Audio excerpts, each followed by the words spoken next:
தினமலர் நேயர்கள் அனைவருக்கும் வணக்கம். ஸோ நம்ம ஃபுட்பால் வேர்ல்டு கப் ஆரம்பிச்சதுலேருந்தே ஸ்குவாட் அனாலிசிஸ், மேட்ச் அனாலிசிஸ் உள்ளிட்ட பல விஷயங்களை நம்ம போட்டுட்டு வரோம்.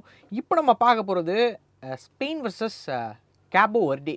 ஸோ ஸ்பெயினை வந்துட்டு ஒரு 5 லட்சம் மக்கள் தொகை இருக்கிற ஒரு கேபோ வர்டே நாடு வந்துட்டு 0-0 ட்ராப் பண்ணி ஹிஸ்டாரிக் மூமெண்ட்டை வந்து பண்ணியிருக்காங்க. அதுவும் ஃபஸ்ட்டு வேர்ல்டு கப் என்ட்ரன்ஸ்லேயே. ஸோ இது சம்பந்தமாக நம்ம கௌதம் ஃபுட்பால் அனலிஸ்ட் கிட்ட பேச போகிறோம். வணக்கம் கௌதம். வணக்கம் கபில். வணக்கம். சரி, இப்போ இந்த ஸ்பெயின் வந்துட்டு ஒரு ஃபேவரைட்ஸ் இந்த வேர்ல்டு கப்புக்குள்ளே வரக்கு முன்னாடி யூரோ வின் பண்ணியிருக்காங்க. இந்த மாதிரி ஒரு லைனப்லேயுமே வந்து யங்ஸ்டர்ஸு நல்ல பெரிய பெரிய பிளேயர்ஸாக இருக்காங்க. பட் ஆனால் ஒரு கேபோ வர்டேங்கிறது ஃபஸ்ட் டைம் என்ட்ரான ஒரு டீமு. எந்த ஒரு பெரிய எக்ஸ்பீரியன்ஸ் எதுவுமே கிடையாது, பிக் டோர்னமெண்ட் எக்ஸ்பீரியன்ஸ் கிடையாது, பெரிய பிளேயர்ஸ் கிடையாது, யாருமே இல்லை. பட் ஆனால் ஸ்பெயினை வந்துட்டு 0-0 சொல்லி லாக் பண்ணிட்டாங்களே, இதுக்கு முக்கிய காரணம் என்னவாக இருக்கும்? ஸ்பெயின் என்ன தப்பு பண்ணாங்க? ஸ்பெயின் என்ன தப்புனா, ஃபர்ஸ்ட் வந்து லமின் யமாலும் நிக்கோ வில்லியம்ஸும் ஸ்டார்டிங் இல்லை, இன்ஜுரி காரணமாக. ஒரு முக்கியமான ஒரு 2 பிளேயர்ஸ் ரைட் விங் லெஃப்ட்லையும் அக்ரெசிவாக விளையாடக்கூடிய பிளேயர்ஸ் 2 பேருமே இல்லை. 2வது மிஸ்டேக் என்ன பண்ணாங்கன்னா, கேபோ வர்டே வந்து 4-5-1 அப்படிங்கிற ஃபார்மேஷனில் விளையாடுறாங்க. ஸோ 5 இந்த மிட்ஃபீல்டு இருக்கும்போது த்ரூ பாஸ் எல்லாம் கட் ஆகுது. பெட்ரி போடக்கூடிய த்ரூ பாஸோ, ராட்ரி போடக்கூடிய த்ரூ பாஸோ எல்லாமே கட் ஆயிடுச்சு. இப்போ ஸோ என்ன பண்ணிட்டாங்கன்னா, ஃபுல் பேக்ஸ் வந்து மார்க் குக்யூரெல்லாவும் இது மார்க்கஸ் லொரண்ட்டையும் இறக்கியிருக்கா. ஃபுல் பேக்ல ரைட் பேக், லெஃப்ட் பேக்ல மார்க் குக்யூரெல்லாவும், ரைட் பேக்ல மார்க்கஸ் லொரண்ட்டையும் இறக்கியிருக்காங்க. ஆனா இது என்ன பொறுத்தளவுக்கு நான் மிஸ்டேக்னு சொல்லுவேன். ஏன்னா 2 பேருமே பெட்டர் கிராசஸ் கிடையாது. அவங்க என்னன்னா ஃபேக் ரன்ஸு, மார்க் குக்யூரெல்லாம் ஃபேக் ரன்ஸ், அதுக்கப்புறம் ground crosses, cut back crosses தான் போடுவார். ஹேர்ல கிராசஸ் அவ்வளோக்கா பண்ணது கிடையாது. அப்புறம் மார்க்கஸ் லொரண்டி வந்து மோர் டிஃபென்சிவ் மைண்டட். எப்படியா இது இந்த ஸ்டார்டிங் லைன்ல இது பண்ணாங்கன்னு தெரியல. இல்ல இந்த 4-5-1 ஃபார்மேஷன் மாத்திட்டு செகண்ட் ஹாஃப் ஆச்சு மாத்திருக்கோம், அதுவும் பண்ணல. சோ இதுவும் இதாச்சு. அந்த ரைட் அண்ட் லெஃப்ட் பேக்ல யார விளையாட வச்சிருக்காங்க? 2 பேர் இருக்காங்க. ரைட் பேக்ல பெட்ரோ போரோவும், லெஃப்ட் பேக் அலெக்சாண்டர் கிரிமால்டோவும் இருக்காங்க. கிரிமால்டோ அவங்க 2 பேர் ஆட வச்சிருக்காங்க. என்னோட ஃபீலிங் இது. நான் ஸ்டார்டிங் மேட்ச்லயே பார்த்தேன், கிராசிங் இது இருந்துச்சு. அது போக என்னன்னா, இப்ப வந்து இது வந்து ஸ்பெயினோட கொஞ்சம் லைன் அப்ல மிஸ்டேக் பண்ணிருக்காங்க. அட்வான்டேஜ் ஒருவேளை இது மிஸ்டேக்கா இல்லை வந்து ஸ்பெயின் வந்துட்டு கொஞ்சம் லெத்தார்ஜிக்கா நம்ம கேபோ வர்டே தானே நம்ம ஆடிடலாம் அப்படிங்கிற மாதிரி ஒரு ஸ்டெப் எடுத்துட்டாங்களா, இல்லை என்ன இது? அப்படியாவும் இருக்கலாம். என்னன்னா கேபோ வர்டே தான் நம்ம ஈஸியா ஒரு 3-0 ஜெயிச்சிடலாம், 5-0 ஜெயிச்சிடலாம் தான் வருவாங்க. பட் ஆனா கேபோ வர்டே டீம் வந்து செர்பியாவே 3-0 ஜெயிச்சிருக்காங்க. அப்புறம் நிறைய மேட்ச் 0-0 டிராப் பண்ணிருக்காங்க. டிஃபென்ஸ் தான் ரொம்ப பவரா இருக்கு அட்டாக்கை விட. டிஃபென்ஸ் அதுவும் அந்த டியூவல்ஸ், ஏரியல் டியூவல்ஸ்லாம் ரொம்ப நல்லா டிஃபெண்ட் பண்றாங்க. அத பத்தி கம்ப்ளீட்டா டிஃபென்சிவ் வால் மாதிரி செட் பண்ணிடுறாங்க. யாரும் உள்ள போகவே முடியல. ஒன்லி வந்து அந்த கிராஸ் எல்லாம் கொடுத்தா தான் வந்து கோல் போட முடியும் அந்த மாதிரி. ஏன்னா அந்த பெட்ரியை வந்து லாக் பண்ணிட்டாங்க. ராட்ரி வந்து வெளியே நிற்கிறார், அவராலையும் பாஸ் போட முடியல. அப்புறம் அந்த சைடு கேவினாலையும் உள்ள கட்டினாகி போறாரு, அவருக்கு கிராஸ் போட தெரில. ஸோ இந்த மாதிரி வந்து ஃபுல்லாக லாக் பண்ணனால இப்போ இவரே வந்தார், யார், லாமின் யமால் 70 நிமிஷத்தில் வந்தார். 20 நிமிஷம் கொஞ்சம் கேம் வந்து ஸ்பீடாக போச்சு. நிக்கோ வில்லியம்ஸ் கடைசி ஒரு 3 to 5 மினிட்ஸ் வந்தார் கேம். அப்போல்லாம் வந்து லாமின் யமால் வந்தப்புறம் கேம் கொஞ்சம் ஸ்பீடாக போன மாதிரி இருந்தது. நிக்கோ வில்லியம்ஸ் வந்ததுக்கப்புறம் நல்லா ஸ்பீடாக போன மாதிரி இருந்தது. ஆனால் அவங்கனாலே வந்து ட்ரிபிளிங் கட்டாயி உள்ளே போக முடியல, ஃபுல்லாக ஸ்டாப் பண்ணிட்டாங்க அவங்க டிஃபெண்டர்ஸு. ஸோ இப்போ என்னன்னா சிச்சுவேஷன் பார்த்துக்கலாம். இப்போ என்னன்னா அவங்க 80 மினிட்ஸ் வரைக்கும் ஹோல்ட் பண்ணிட்டாங்க, ஓகேவா. 70 மினிட்ஸ் அப்போ லமின் யமால் வராரு, ஒரு அவுட் ஃபுட் பாஸ் போட்டாரு, நல்ல ஒரு சான்ஸ் கிரியேட் ஆகிற மாதிரி ஆச்சு ஓயர்சாபாலுக்கு. அதுக்கப்புறம் பார்த்தீங்கன்னா இவர் நிக்கோ வில்லியம்ஸ் வந்தாரு, இன்னும் ஸ்பீட் ஆச்சு. ஸோ 80 மினிட்ஸ்க்கு ஆனதுக்கப்புறம் அவங்க டிசைட் பண்ணிட்டாங்க, நம்ம 1 பாயிண்ட் எடுத்தா போதும் அப்படின்ட்டு ரொம்ப எக்ஸ்ட்ரானரியா டிஃபெண்ட் பண்றாங்க. அப்புறம் அவங்க சப்ஸ்டியூஷனும் எனர்ஜி கம்மியான ஆளுகளுக்கு 2-3 பேர்த்த மாத்திட்டு கரெக்டா லெஃப்ட் சைட்ல வந்து என்ன பண்ணிட்டாங்கன்னா எல்லோ கார்டு வாங்கியிருந்தார் ஒரு பிளேயர், அவரை எடுத்துட்டு இன்னொரு ஆளை கொண்டு வந்துட்டாங்க. நல்லா டாக்டிக்கலாவும் அவங்களும் மூவ் பண்ணாங்க.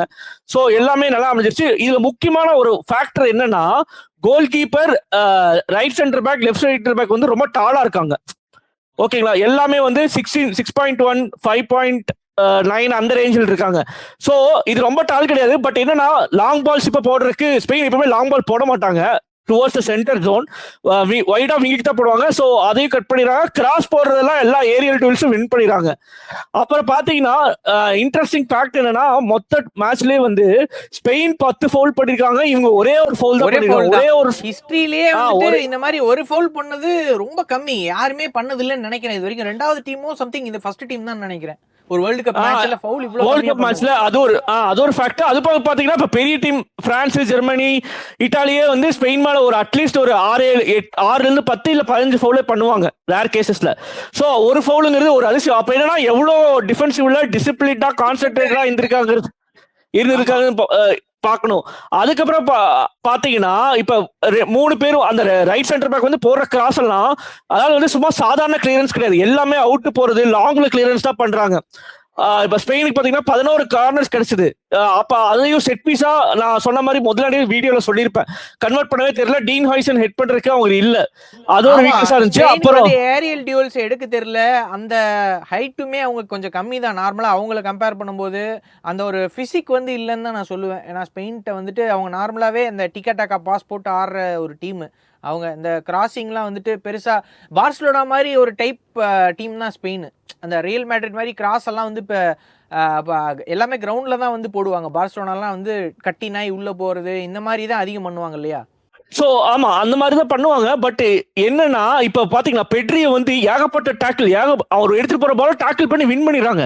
ஈவன் பெரிய டீம் கூட பெட்ரி கிட்ட பால எடுக்க முடியாது. பெட்ரி ஈஸியா பீட்டன் ஆயிடுறாரு. த்ரூ பாஸ் வந்து 1-2 தான் போட முடிஞ்சு. அதுல பெரும்பாலும் பாத்தீங்கன்னா 1-2 ஆஃப் சைட் ஆயிருது. ஒரு பால் இது குக்குரலா கிடைச்சது, அது போட்டாரு கரெக்டா, போஸ்ட் ஃபெரண்டாஸ் அடிச்சிட்டாரு. அந்த சான்ஸ் கன்வெர்ட் ஆயிருந்தா மேட்ச் மாறி இருக்கும். பட் சொல்லுங்க சொல்லிடுறேன். அப்புறம் கோல் கீப்பர் பாத்தீங்கன்னா கரெக்டா பொசிஷன் பண்ணிடுறாரு. எந்த இடத்துல எப்படி எங்க ஷாட் அடிக்கணுங்கிறத முன்னாடியே மேட்சஸ் அனலைஸ் பண்ணிருப்பாங்கன்னு தெரியல, கரெக்டா கெஸ் பண்ணிக்கிறாரு. டிஃபெண்டர்ஸ் முன்னாடி இருந்து மறைச்சாலும் பால் எங்க வருதுன்னு கிளியரா கணிச்சு போயிடுறாரு. 7 சேவ் எடுத்தது வந்து ஒரு மிகப்பெரிய இது. ஏன்னா வியூ எல்லாம் மறைஞ்சிருது. நல்ல நல்ல சேவ் எல்லாமே எடுத்திருக்காரு. கார்னர்ல ஸ்ட்ரெச்சிங் எல்லாமே சூப்பரா கோல் கீப்பர் பண்ணிருக்காரு. எல்லாமே 6 அதுல 6 வந்து க்ளோஸ் ரேஞ்ச் இன்சைட் கோல் 6 சேவ் பண்ணது. அதுவும் இல்லாம பொலினாங்கிறவரு 25 வயசுல குப்பை அள்ளிட்டு இருந்தவரா அவங்க நாட்டுல. ஒரு குப்பை அள்ளிட்டு இருந்த ஒரு ஆள் வந்து 40 வயசுல கோல் கீப்பிங் நின்று இன்னைக்கு வந்து அவரோட இந்த மேட்ச் இந்த வேர்ல்டு கப் முன்னாடி அவரோட சோசியல் மீடியால அவருக்கு ஃபாலோவர்ஸ் ஒரு 50,000. ஆனா அந்த மேட்ச்னால அவருக்கு 50 லட்சம் ஃபாலோவர்ஸ் இன்னைக்கு. அவ்வளோ ஃபேமஸாக இருக்காரு. எக்ஸ்ட்ராடனரி மூமெண்ட்டு, நல்ல ஹைட் ரீச் பண்ணி ரொம்ப க்ளோஸான சேவ்ஸ் எல்லாம் வந்து நிறையா பண்ணாங்க. குறிப்பாக ஸ்பெயின்கிட்ட ஃபினிஷிங் ரொம்ப மோசமாக இருந்தது. நிறைய சான்ஸ் கிரியேட் பண்ணியும் ஃபெரண்டாரை சுட்டார். ஒசேர்பால் வந்து அவர் உள்ளே போய் நின்னனால அவருக்கு பந்தே வரல. ஃபர்ஸ்ட் 20 நிமிஷம் பந்தே டச் பண்ணல ஆக்சுவலாக. இல்ல அது ஒரு ரெக்கார்ட் ஆயிருச்சு. என்னன்னா ஃபர்ஸ்ட் 30 செகண்ட்ஸ்க்கு 1966 இருந்து ஒரு பிளேயர் வந்து டச்சஸே எடுக்கல. அது மிக்கலோ இசபால்ல ஒரு அன்வான்டட் ரெக்கார்ட் கிரியேட் பண்ணாரு. கூட்டத்துக்குள்ள இப்படி நிக்கிறாரு, எல்லாம் சுத்தி நிக்கிறாங்க. அவங்க பந்தே அங்க அடிக்க முடியல, யாரும் கிராஸும் போட முடியல, அவ்வளவு சுத்தி நின்ட்டாங்க. கம்ப்ளீட்டா பிளாக்கே வந்துட்டாங்க அவரை.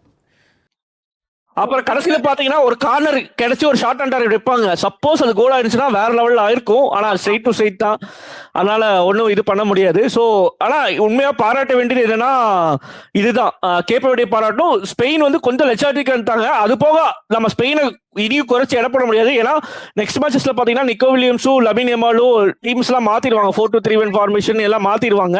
ஸோ இன்னும் ஹார்டா விளையாட போறாங்க. ஏன்னா இந்த மேட்சோட இது எடுத்துட்டு உருகுவேவும் சவுதி அரேபியாவும் ரொம்ப அவங்களுக்கு கொஞ்சம் கஷ்டமா இருக்க போகுது. ஸோ ஸ்பெயின் இன்னும் ஹார்டா தான் வருவாங்க. அவங்க இந்த ஃபர்ஸ்ட் மேட்ச் நடந்தாலும் அவங்க எக்ஸ்பீரியன்ஸ்ல லேர்ன் பண்ணிருப்பாங்க.